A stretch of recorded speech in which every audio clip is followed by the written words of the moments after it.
नमस्कार ओमकार जी, बहुत बहुत स्वागत है आपका।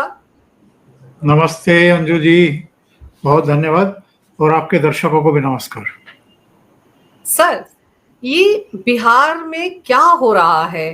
कांग्रेस और आरजेडी आमने सामने हैं। जेएमएम तो अलग चलेगी, 6 कैंडिडेट मैदान में उतार भी दिए।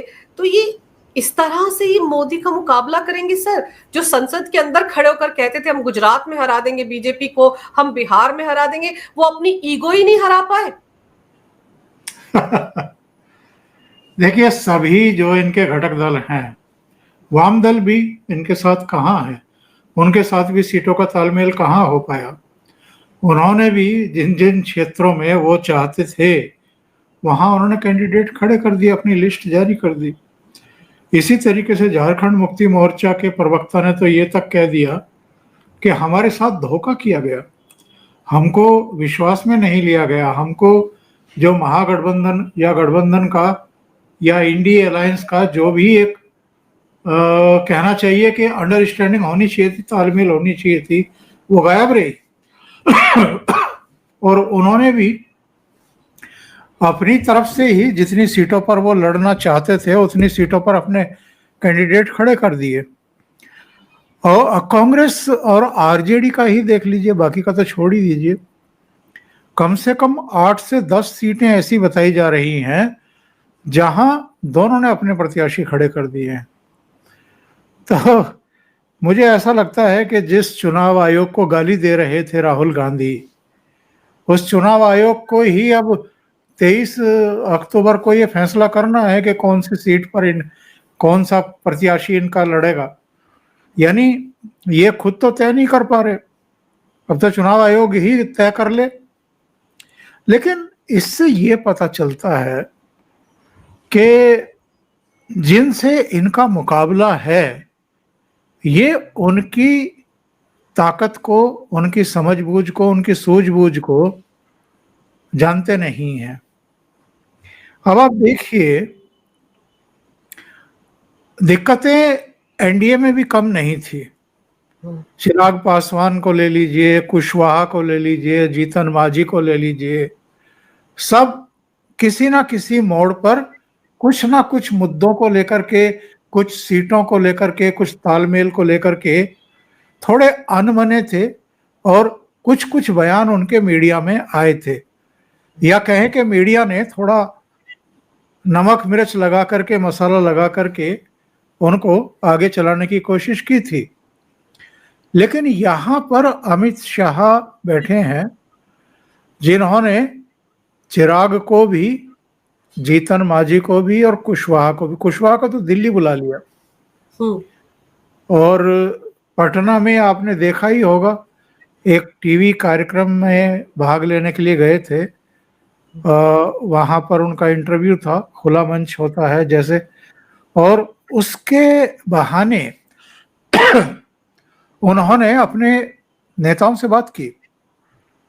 जिनको भी बिहार का दायित्व सौंप करके भेजा गया है वो सारे मीटिंग में थे, नीतीश कुमार मीटिंग में थे, संजय झा मीटिंग में थे, और बाद में मुलाकात करने वालों में चिराग पासवान, हरियाणा के मुख्यमंत्री, उत्तर प्रदेश के उप मुख्यमंत्री केशव मौर्य, ये सब लाइन लगा करके, यानी यहां पर चीजें क्लियर हैं। बिल्कुल। कोई समस्या होती है उसको कैसे शॉर्ट आउट करना है, अभी क्या देना है, आगे क्या देने के लिए बाकी बचा हुआ है, और कैसे उसको आगे एडजस्ट किया जा सकता है, ये सारे पत्ते अमित शाह के हाथ में होते हैं।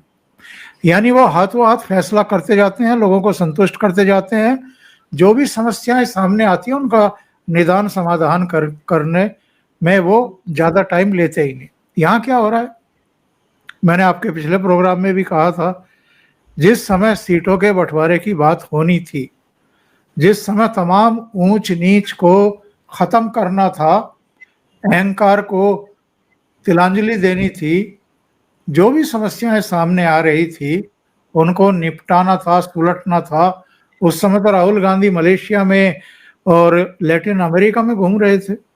और अच्छा, फिर आए तो उसके बाद जो है जातीय राजनीति में उलझ गए, चंडीगढ़ चले गए। वहां पर डीआईजी आपके आईपीएस ने जो सुसाइड किया था, वहां दलित राजनीति करने चले गए। फिर वाल्मीकि राजनीति करने के लिए अपनी कॉन्स्टिट्यूंसी रायबरेली में चले गए। फिर एक सिंगर की संदिग्ध स्थितियों में जो मौत हुई थी, असम चले गए। यानी नॉमिनेशन के लिए आखिरी दिन सिर पर आ गया है, 24-48 घंटे बचे हुए हैं और आपको जातीय पर्यटन से ही फुर्सत नहीं मिल रही है। आपको लगता है कि आपकी पार्टी ऐसी चल जाएगी, ऐसी जीत जाएगी जातीय राजनीति करके।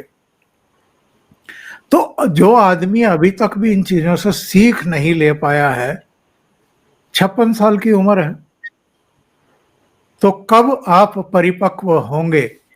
कौन सा फैसला कब लेना है, ये आप सामने वाले से भी सीखने को तैयार नहीं है।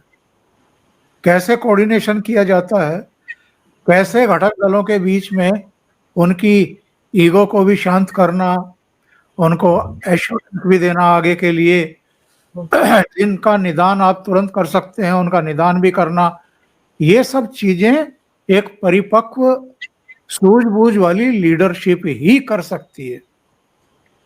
लोंडो लफाड़ो वाली पॉलिटिक्स ही आपको करनी है। आपको अपनी सो कॉल्ड विरासत की धमकी दे करके ही अगर सामने वाले को चुप करना है या चुप करने की कोशिश करनी है या उनको ब्लैकमेल करना है, तो भाई ऐसे नहीं चलेगा। दूसरी बात कहता हूं अंजू जी, भाई आप बिहार में है क्या चीज? कुछ क्या भी है नहीं। आपके हाथ में? बिहार में आपके पल्ले में है कुछ? पिछली बार क्या हुआ था? 70 सीटें दी थी लालू यादव ने। कितनी जीते थे आप? 19 सीटें जीते थे। कितनी सीटें खराब कर दी आपने? 51। आप स्ट्राइक रेट देखो, अपना भी देख लो, वाम दलों का देख, वामपंथियों को शायद 28 या 29 सीटें मिली थी और उसमें से 17-18 जीत ली थी उन्होंने। उनका स्ट्राइक रेट देखो आप कम सीटें लीजिए, केवल वहां लड़िए जहां आपके जीतने की संभावना है। सीटों की संख्या पर मत जाइए, अपना स्ट्राइक रेट ठीक करिए। आगे के चुनाव में सामने वाले दल अपने आप आपका लिहाज करेंगे, आपका सम्मान करेंगे। लेकिन आप अगर ज्यादा से ज्यादा सीटें लड़ना चाहो और फिर नतीजा ये दे दो कि 70 में से 19 जीत रहे हैं, तो भाई कौन अपनी सीटें खराब करेगा? बिल्कुल यही हुआ है। लालू यादव और तेजस्वी यादव ने ठान लिया कि नहीं, इनकी ब्लैकमेलिंग में नहीं आना है। आपको जितनी सीटें खराब करनी है आप अपने कैंडिडेट खड़े कर लो। वहां भी पब्लिक देख रही है, वहां भी इनके जो वोटर हैं वो भी देख रहे हैं। तो लेट अस सी, देखते हैं। चुनाव बहुत दूर नहीं है। बिल्कुल सर, लेकिन एक चीज और है सर, जब ये नतीजे आएंगे तब तो वोट चोरी हो गए। वोट चोर, गद्दी छोड़, ये नारा लगाएंगे। वो जो रोहिंग्या बचाओ यात्रा थी, घुसपैठिया बचाओ यात्रा थी, उसका क्या हुआ? ममता बनर्जी ने बिल्कुल ठीक स्टेटमेंट दिया था राहुल गांधी के बारे में सर कि ये नॉन सीरियस पॉलिटिशियन है, पार्ट टाइम पॉलिटिशियन है। वो पार्ट टाइम पॉलिटिशियन है, इसीलिए देखिए क्या हालत हो रही है कांग्रेस की, जिसकी पहले ही जमीन नहीं है बिहार में। अब तो मुझे लगता है कि कुछ भी नहीं बचेगा इनके सामने सर, जिस तरह के हालात है। आप सीट शेयरिंग, आप सही कह रहे हैं कि जब सीट शेयरिंग की बात होनी थी तब आप बाहर बाहर घूम रहे थे, लेकिन सर आरजेडी के अंदर आप देखिए, आरजेडी का वो एक नेता है मदन शाह, कैसे कपड़े फाड़ फाड़ कर राबड़ी निवास के बाहर रो रहा था कि मुझसे तो 3.25 करोड़ रुपए मांगे थे। कोई यादव है, उसने, संजय यादव ने, और दिए, मैंने पैसा नहीं दिया तो टिकट किसी और को दे दिया। मतलब हर जगह सिर्फ अव्वल है। ये कोई संजय यादव नहीं है, ये तेजस्वी यादव की नाक का बाल है। और संजय यादव को लेकर के ही उनकी बहनें भी नाराज हैं तेजस्वी से। और तेज प्रताप भी अगर परिवार को और पार्टी को छोड़ करके गया है तो उसकी वजह ये नहीं है कि वो किसी लड़की के साथ जो है वो मालदीव में देखा गया और वहां से उन्होंने कोई फोटो वोटो सोशल मीडिया पर डाल दिए और लालू यादव ने मुंह फेर लिया, उनसे नाता तोड़ लिया। ये वो एक बहाना था। एक्चुअल में संजय यादव जो नॉन बिहारी है, यानी बिहार का भी नहीं है, हरियाणा का है, वो कभी जब ये क्रिकेट खेलते थे तेजस्वी यादव, तब से इनके मित्र हैं, और अब सारी पावर जो है वो कहते हैं कि संजय यादव के पास ही है। झगड़ा जो निकल करके बाहर आया वो इसलिए आया कि जब इनकी बस यात्रा चल रही थी, बिहार अधिकारी यात्रा, तो कुछ समय के लिए जहां पर जिस सीट पर पब्लिक का अभिवादन करते थे बैठ करके तेजस्वी यादव, उस पर ये संजय यादव बैठ गए, और कुछ कार्यकर्ताओं ने इनकी फोटो वोटो लेकर के और वो सोशल मीडिया पर निकाल दी, और उस पर रिएक्ट कर दिया कि इस सीट पर बैठने के अधिकारी सिर्फ और सिर्फ तेजस्वी यादव हैं, कोई और नहीं। उसको रोहिणी ने भी रीट्वीट कर दिया, अग्रसारित कर दिया। उसके बाद भाई बहन में जो है भिड़ गई, आपस में तन गई, और रोहिणी उससे अगले दिन वापस सिंगापुर चली गई। जब नॉमिनेशन दाखिल कर रहे थे तो मीसा भी नहीं थी साथ में, हेमा भी नहीं थी, दूसरी भी नहीं थी। तो परिवार तो जो हो रहा है वो हो ही रहा है, लेकिन अब बहुत सारी चीजें, अब 2.25 करोड़ मांगे कि नहीं मांगे, ये तो लालू परिवार जब जांच पड़ताल करेगा तब सामने आएगा। लेकिन जो तमाशा हुआ है कैमरों के सामने, कुर्ता फाड़ करके जैसे वो लोटपोट हो रहा है जमीन पर, तो उसको तो वैसे भी टिकट नहीं दिया जाना चाहिए। जो आदमी टिकट कटने को बर्दाश्त ना कर पाए और अपना कुर्ता फाड़ दे और दूसरों पर सार्वजनिक रूप से कैमरों पर आरोप लगाना शुरू कर दे, तो वो तो बिल्कुल प्रत्याशी होना भी नहीं चाहिए, चाहे आपकी कोई भी काबिलियत है। इतना ही तो होता है कि भाई एक कॉन्स्टिट्यूंसी से किसी पॉलिटिकल पार्टी में आधा दर्जन या 1 दर्जन प्रत्याशी होते ही हैं। हर आदमी ये कोशिश करता है कि यार इस बार मेरा हो जाए, मैं बहुत दिन से लगा हुआ हूं, उनमें से एक को मिलना होता है। तो आप अपने कपड़े फाड़ लेंगे, कुर्ता फाड़ लेंगे, जमीन पर लेट जाएंगे, आरोप लगाना शुरू कर देंगे। हो सकता है कुछ बोली लगी हो सीट की, ये जांच के बाद सामने आएगा, लेकिन इनकी अंदरूनी कलह जो खींचातानी है वो भी तो सामने आ गई है। तो आप सही कह रही हैं, लेकिन जो शुरू में हमारा डिस्कशन चल रहा था राहुल गांधी का, जब से ये लौटे हैं विश्व विहार से, तब से आपने वोट चोरी वगैरह की कोई बात सुनी है क्या इनके मुंह से? नहीं सर, दलित कार्ड देकर भेजा है ना, भाषा का कार्ड देकर भेजा होगा ना अब की बार की, वो तो फ्लॉप हो गए भाई, तुम ये कार्ड चलाओ, इसीलिए वो दलित दलित खेल गए। वो तो कहीं चली नहीं ना, बिहार में तो कोई चर्चा तक नहीं है ना, SIR का विरोध चला, और बल्कि इन्होंने ममता बनर्जी जो थोड़ा बहुत कर सकती थी उसकी भी हवा निकलवा दी। अब जब ममता बनर्जी को पता है कि वोट चोरी नहीं चल पाई बिहार में, तो वो वहां बंगाल में कुछ करेंगी क्या इस पे, या SIR का विरोध करेंगी तो किस मुंह से करेंगी? अच्छा, अमित शाह ने कह दिया कि भाई ये यहां भी तो तांडव कर रहे थे बिहार में कि SIR नहीं होने देंगे, वो नहीं होने देंगे, ऐसा नहीं करने देंगे, बोला यहां तो हो गया। क्या कर पाए ये लोग? और सुप्रीम कोर्ट ने कहा कि भाई 65 लाख के नाम कटे हैं या 69 लैक्स के अल्टीमेटली कटे, 21 लाख जुड़े भी नए मतदाता, तो उन 65 लाख में से 10-15 ही ले आओ जिनके गलत कटे हों। बिल्कुल। और 10-15 मतदाता भी खड़े नहीं कर पाए ये लोग। तो ये टोटली मतलब जन सामान्य से कटे हुए लोग हैं, इनको पता ही नहीं है कि जमीन पर एक्चुअल में चल क्या रहा है। इनको सिर्फ और सिर्फ तांडव करना है, और उसका जमीन से कोई लेना देना है नहीं है, उसका कोई प्रभाव होगा नहीं होगा, चुनाव में मतदान में उसका कोई तुम्हें लाभ मिलेगा कि नहीं मिलेगा, कुछ पता नहीं है। सिर्फ मीडिया में सुर्खियां बटोरना है, और मीडिया को भी मुझे लगता है कि रोजाना, चूंकि मैं पहले भी कह चुका, 4 बजे से वहां हर स्टूडियो में चाट पकौड़ी और गोलगप्पे जो है वो बनने और बिकने शुरू हो जाते हैं। तो उनको भी ऐसे बेहुदा विषय चाहिए रोजाना, जिनका कोई मतलब नहीं, कोई सिर पैर नहीं। अच्छा, लोगों ने जिस तरीके से राहुल गांधी को और इन विपक्षी दलों को, नेताओं को लेना सीरियसली लेना बंद कर दिया, ऐसे ही अब टीवी चैनलों को भी लेना बंद कर दिया। कोई बिल्कुल। सीरियसली नहीं लेता, कोई सुनता नहीं है। जो निठल्ले होंगे वो तो सुनते रहेंगे, उन्हीं के सहारे उनकी कुछ टीआरपी चल रही होगी, पर कोई सीरियसली एक्चुअल में लेता नहीं है। तो इनको इस बार समझ में आ गया कि भाई ये वोट चोरी चल नहीं रही है और ये एसआईआर का विरोध चल नहीं रहा है। जो मैं कह रहा था कि इन्होंने तो जो ममता बनर्जी थोड़ी बहुत राजनीति कर सकती थी वो भी खत्म कर दी। बिल्कुल सर।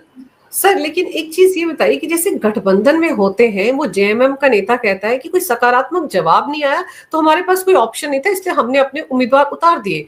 भाई अगर आप दो बड़ी पार्टियां मान लीजिए आरजेडी और कांग्रेस, तो इनके बीच संवाद तो होता रहना चाहिए था। अब तो खबर ये आ रही है कि बिहार के जितने भी नेता है कांग्रेस और आरजेडी की, वो आपस में बात ही नहीं कर रहे, बातचीत पूरी तरह ठप हो चुकी है। तो इसका मतलब ये माना जाए कि ताला लग गया इस गठबंधन पर। देखिए, थोड़ा सा व्यापक सोचते हैं, पीछे जाते हैं। जब ये इंडिया अलायंस बनाया गया था लोकसभा चुनाव से पहले, तब नीतीश बाबू साथ थे, केजरीवाल भी साथ थे, ममता बनर्जी भी आ गई थी, कई दूसरे सहयोगी, और जो अभी भी मतलब अलग नहीं हुए, अलग होने का ऐलान नहीं किया या साथ ही मिलकर के अंडरस्टैंडिंग में चुनाव लड़े थे लोकसभा का, वो भी कितने सक्रिय हैं, या उन इन सबके बीच में भी कितने संवाद हो रहे हैं, या कब मीटिंग हुई थी इंडिया अलायंस की। लोकसभा के सत्र से पहले एक अनौपचारिक सी मीटिंग राहुल गांधी के निवास पर बुलाई गई थी, जब उनका नए गृह प्रवेश हो रहा था, नई बिल्डिंग में, नए घर में, ठीक है। तो उसका नतीजा क्या निकला? कोई नतीजा है क्या? और जब जब चुनाव होते हैं अलग अलग राज्यों में, वो इंडिया अलायंस कहाँ चला जाता है?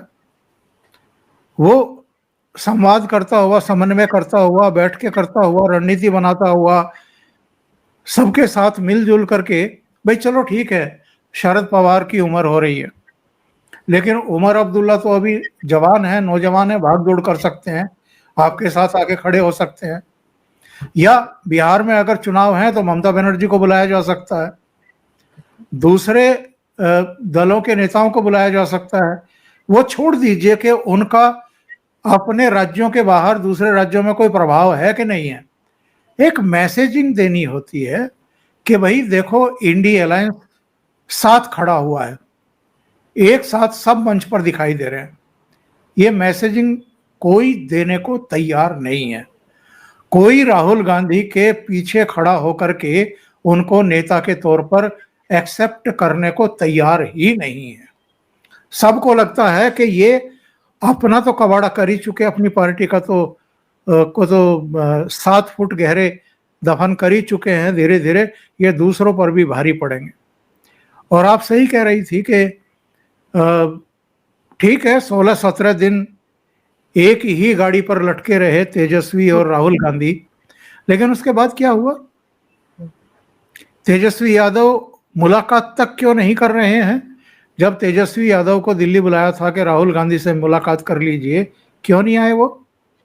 संजय यादव को क्यों भेज दिया?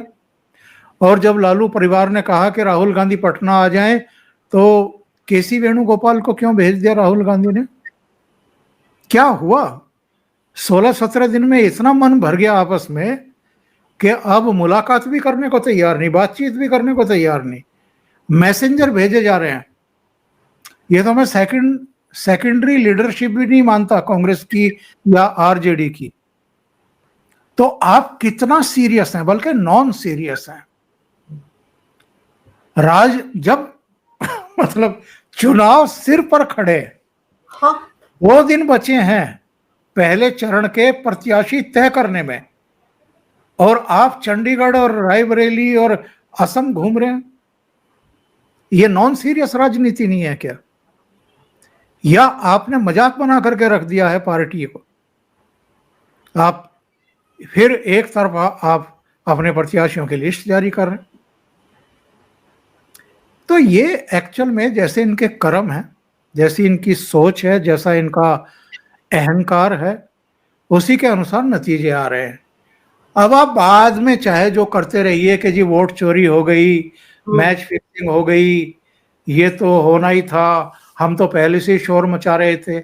नहीं भाई, ये पब्लिक मूर्ख नहीं है, ये पब्लिक सब कुछ देखती है अब कि किस समय आपको क्या करना था, आप जिनका विरोध कर रहे हैं वो किस तरीके से चीजों को हैंडल कर रहे थे, समस्याओं का समाधान कर रहे थे, और आप एक्चुअल में कर क्या रहे थे। और वैसे भी ये कर लेते समय रहते तो थोड़े से बेहतर नतीजे आ जाते, कुछ मैसेज दे पाते पब्लिक को। नहीं कर पाए हैं तो भी जो परिणाम तय कर लिया है बिहार की जनता ने, उसमें तो कोई परिवर्तन होने वाला है नहीं। वो बिल्कुल। परिणाम ऐसा ही आएगा जैसा पब्लिक मन बना चुकी है। क्योंकि सर जैसे आप कह रहे हैं ना कि दिखाने के लिए सही, पोस्टरिंग के लिए सही, कम से कम एक मंच पर तो सब नजर आते। और फिर अब जब 243 सीटों पर एनडीए की सभी पार्टियों के उम्मीदवारों के नाम तय हो चुके हैं 243 पर, और ये पहले फेज के लिए माथापच्ची कर रहे हैं, अभी दूसरा फेज भी है, कहीं फ्रेंडली फाइट होगी, सीधे सीधे जंग होगी। तो सर एक मैसेज तो जनता में चला जाता है ना कि जो अपनी पार्टियों को नहीं संभाल पा रहे, अपनी पार्टियों में कलह मची हुई है, गठबंधन की पार्टियों को नहीं संभाल पा रहे हैं, वो बिहार को क्या संभालेंगे। तो इसलिए आपको लगता है कि एनडीए को यहां पर पहले ही, चुनाव से पहले एक एज मिल गया है, क्योंकि उन्होंने तो अपने सारे उम्मीदवारों के नाम तय कर लिए, यहां पर रोना धोना ही मचा हुआ है। देखिए बात ऐसी है कि इतने साल मुख्यमंत्री रहने के बावजूद नीतीश के खिलाफ किसी तरह की कोई एंटी इनकम्बेंसी दिखाई नहीं दे रही है, और जो मिलीजुली सरकार थी एनडीए की, उसके खिलाफ भी नहीं दिखाई दे रही है। बल्कि जो ये लोग अपनी उपलब्धियां गिना रहे हैं, अमित शाह को मैं सुन रहा था, उन्होंने कहा कि जब ये लालू राबड़ी बिहार को छोड़ करके गए थे, गंगा पर कितने बैराज थे। बोला कि हमारे टाइम में 4 बैराज तो बन चुके हैं, और 10 जो हैं और प्रस्तावित हैं, वो अगले 8-10 साल में जो है, 5 से 10 साल में बन करके तैयार हो जाएंगे। उन्होंने ये भी कहा है कि अगले 10 साल में ऐसी व्यवस्था की जा रही है कि जो बाढ़ से तबाही होती आ रही है बिहार में, वो तबाही भी ना हो। इसके अलावा सड़कें हैं, रेलवेज हैं, हवाई अड्डे हैं, कई नए हवाई अड्डे बन गए बिहार में। तो ये सब चीजें लोगों को दिखाई नहीं दे रही हैं क्या? लोगों के जीवन में कुछ सुधार होता हुआ उनको नहीं दिखाई दे रहा है क्या? जो जंगल राज हुआ करता था वो खत्म नहीं हुआ है क्या? या जो लूट होती थी, वो चारा घोटाले से लेकर के, और फिर लालू जी जब रेल मंत्री बन गए और उसके बाद भी जमीनों के बदले नौकरी देने का जो पूरा मामला है, वो लोगों को पता नहीं है। और लोग भूल जाते हैं तो मोदी जी नहीं भूलने देते। पड़ोसी राज्य यूपी से योगी जी जाते हैं, योगी जी माफियाओं से लेकर के और तमाम चीजें वो अपने भाषणों में रखते ही हैं। उनका जो धार्मिक पुट है, काशी नगरी को याद दिलाते हैं, महाकुंभ को याद दिलाते हैं, भगवान राम के मंदिर के निर्माण और प्राण प्रतिष्ठा को याद दिलाते हैं, और बताते हैं कि भाई बुलडोजर को भी याद दिला देते हैं कि भाई कोई अगर जरा सा भी शांति भंग करने की कोशिश करता है तो उसका किस तरीके से हम पूरा उपचार करते हैं, बड़ी तसल्ली से, बड़ी शांति से, और उसके बाद फिर लंबे समय तक खामोशी। तो ये आई लव मोहम्मद कहाँ गया? अंजू जी, कुछ आपको पता है? सर आजकल तो कहीं नहीं दिख रहा। वो भी एक टूल किट था ना, वो भी तो टूल किट कहीं बाहर से आया था कि कुछ रायता फैलाया जाए। बिहार चुनाव से पहले सर ये बड़ा तांडव करने की कोशिश कर रहे थे, इसीलिए तो वो योगी जी ने उसकी वैसे ही हवा निकाल दी। सर तौकीर रजा को देखो, कहाँ जेल में बैठा हुआ है, 200 करोड़ की प्रॉपर्टी पर जब्त हो चुकी है, बुलडोजर चल गया, 100 करोड़ का वो उसका बारात घर कहाँ चला गया। सर सारी पोल पट्टी खुल गई ना, वक्फ की जमीनों पर कब्जा कर करके कैसे सर ये प्रॉपर्टी बना लेते हैं, करोड़ों अर्जित कर लेते हैं। और 5,000 का लोन सर 37-35 साल पहले लिया था, वो देने की तो औकात नहीं थी तौकीर रजा की, और यहाँ करोड़ों की संपत्ति। तो ये सब योगी जी ने जो किया, उसकी हवा उस तरफ जा रही है ना कि आप दे दो उसको ओसामा को टिकट।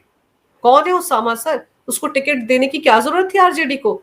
तो उन्होंने कहा ना, माफिया का जो हाल हमने वहां किया अब यहाँ पे भी करेंगे जब आएंगे फिर से। जी हाँ, तो यहाँ बहुत नियोजित तरीके से सारी चीजें हो रही हैं, और वहां एक वो मैं कहता हूं जूतों में दाल बट रही है। तो उसका तो परिणाम फिर वही होगा ना जो राज्य दर राज्य ये लोग प्राप्त करते रहे हैं सधन्यवाद, तो वही बिहार में होने वाला है। सर एक चीज ये जो इस बार हमने ये भी देखा कि जेडीयू ने भी 4 मुस्लिम उम्मीदवारों को मैदान में उतारा है। हालांकि लोकसभा चुनाव के दौरान भी उनका ये ट्रेंड देखने को मिला था, एलजेपी ने भी एक ही मुस्लिम उम्मीदवार को टिकट दिया है। तो मतलब ये एनडीए में लगभग सबको समझ में आ गया है कि उस वोट बैंक के पीछे ना भागा जाए जो इनकी कदर नहीं करता। देखिए, एक बेल्ट है वहां तो Janata Dal you Muslim candidate ही उतारेगी, ये सबको पता था। लेकिन जो एक बल्क में बड़ी संख्या में पहले उनके मुस्लिम चेहरे देखने को मिलते थे, वो इस बार देखने को नहीं मिले हैं। और नीतीश कुमार को पता है ना कि भाई वो किसके साथ जाएंगे, तो क्यों आप सीटें खराब करें और क्यों आप टिकट खराब करें, क्यों संभावनाओं में पलीता लगाएं। और दूसरी बात यह है कि अब अमित शाह जैसा रणनीतिकार और चाणक्य सलाह देने के लिए उनको भी है। पहले नहीं मानते थे, आजकल तो नीतीश कुमार भी एक तरीके से पूरी विनम्रता के साथ जब जब नरेंद्र मोदी सामने पड़ते हैं तो वो झुकते हैं उनका आशीर्वाद लेने के लिए। तो उनकी समझ में आ गया है कि भाई कुछ नहीं रखा है, यहीं इन्हीं के साथ रह करके बिहार को आगे ले जाया जा सकता है या दूसरे प्रदेशों को आगे। देखिए, एक बात बताता हूं मैं आपको, बहुत क्लियर कट मैसेज सब में चला गया है। और जब मैं सब में कहता हूं तो सब में, इनमें शरद पवार भी है, इनमें उमर अब्दुल्ला भी हैं, और ममता बनर्जी तो सबसे ज्यादा परेशान है इस समय। इन सबको पता है कि भाई ये लोग सकारात्मक राजनीति कर रहे हैं, ये लोग विकास की राजनीति कर रहे हैं, ये विकास कर रहे हैं तो विरासत को भी संभाल रहे हैं। और कोटि कोटि जो भारतीय हैं, मैं हिंदू भी नहीं कहता, कोटि कोटि जो भारतीय हैं वो भी अब समझ गए हैं कि एक्चुअल में 2014 से पहले उनके साथ क्या खेल हो रहा था और 2014 के बाद में किस तरह का परिवर्तन वो महसूस कर रहे हैं। तो ये चीजें सबकी समझ में आ रही हैं, विपक्षी दलों के नेताओं की भी समझ में आ रही है। धीरे धीरे एक्चुअल में जो राहुल गांधी से दूरी बना रहे हैं ना लोग, उनके अपने घटक दलों के नेता भी, उसकी वजह ये है कि अब पक्के तौर पर उनको यकीन हो गया। पहले तो ममता बनर्जी ही कहती थी कि नॉन सीरियस, अब सबको यकीन हो गया कि वाकई नॉन सीरियस है। अब इसको फैसले लेने हैं तब ये विदेशों में घूमता है, और देश में आकर के भी इसको लगता है कि मैं थोड़ा सा राजनीतिक स्कोर कर लूं, चलो चंडीगढ़ हो आते हैं, चलो रायबरेली हो आते हैं, चलो असम भी चले जाते हैं। तो जहां जहां लोगों की संदिग्ध स्थितियों में मौत हुई है, भैया उन्हीं के पास टूर लगाना शुरू कर दो, बाकी तो और तो कुछ बस का है नहीं। नहीं सर, टूर लगाने का इतना शौक है तो पश्चिम बंगाल चले जाते ना। वो एक एमबीबीएस की छात्रा के साथ जिस तरह की दरिंदगी हुई है, वहां भी चले जाते उस परिवार से मिलने के लिए, उनको भी गले लगाते। अगर आपको इतना दुख दर्द होता है, इनकी बहन जो है उनको फिलिस्तीनी तो बड़े याद आते हैं, उनको हमास वाले बड़े याद आते हैं, लेकिन जो वहां इजराइल की महिलाओं के साथ हुआ था वो याद नहीं आता। तो वैसे इनको अगर तालिबान की प्रेस, वो जो विदेश मंत्री आया था उसकी प्रेस कॉन्फ्रेंस में अगर महिला पत्रकार नहीं थी पहले दिन तो बड़ा दर्द हो रहा था, तब तो महिला शक्ति की बातें कर रही थी। हरियाणा में आईपीएस के यहाँ चले गए और एक एएसआई ने भी उसके यहाँ तो नहीं गए। उसमें क्यों अंतर कर रहे हैं? मतलब दलित के यहाँ जाएंगे, किसी जाट एएसआई के यहाँ नहीं जाएंगे। यही राजनीति है सर राहुल गांधी की। लेकिन सर ये वीआईपी पार्टी के मुकेश सहनी, इनकी क्या रणनीति रहने वाली है? इनका तो आरजेडी के साथ भी मतलब मतभेद ही चल रहा है, वहां पे भी वो 12 सीटें दे रहा है तेजस्वी यादव कहाँ तो 15-16 मांग थे, 22-25 मांग रहे थे, 10 सीटें तो कांग्रेस ने देनी थी, लेकिन यहाँ तो आरजेडी भी नहीं देने को तैयार है। तो उनकी रणनीति क्या दिखती है आपको? देखिए, जो गठबंधन बनते हैं ना, उसमें बात ये है कि आप लेने के लिए गठबंधन में आए हैं या कुछ देने के लिए आए हैं।